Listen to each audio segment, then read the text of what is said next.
Hello to our fans online. I'm Diana Perez. And I'm Rob Nelson, filling in the day with some top stories on this Friday, July 12th. The 6 jurors in the George Zimmerman trial are getting ready to pass judgment on the former neighborhood watch captain.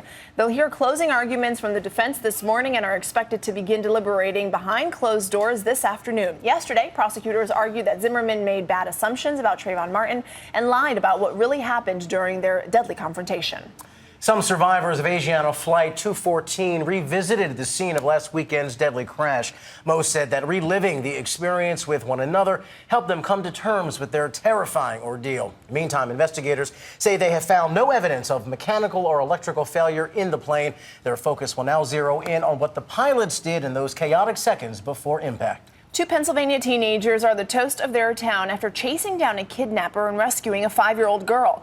Police in Lancaster say that the girl was playing in front of her house when a man drove up, snatched her, and then drove off. Well, 2 neighborhood boys spotted that car, tailed it on their bikes for about 15 minutes. And once the car was stopped, they got the little girl to jump out into their arms. And now she's safely back with her family, thanks to them. Amen. And a fun fishing trip turned into a nightmare for a family after their boat capsized in a storm off the coast of Maryland. John Riggs was tossed into the water along with his dad, sister, 9-year-old niece, and 3-year-old nephew. He left everyone clinging to the boat to get help. Riggs swam for 5 hours, battling rough tides, rain, high winds. He was so exhausted by the time he reached the shore that he simply couldn't even walk anymore, so he crawled to the nearest house. By the time they were rescued, the family had been in that jellyfish-infested water for 8 hours. Amazingly, no one suffered any significant injuries. Amazing. By the way, he said a little prayer and finally felt sand under his feet. Wow. After swimming all that time. 2 happy endings in that news block. Good to see that sometimes. You can get more news anytime at abcnews.com. I'm Rob Nelson. And I'm Diana Perez. Thanks for watching.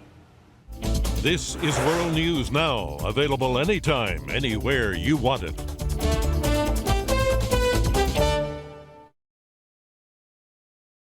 More Americans choose ABC News to see the whole picture.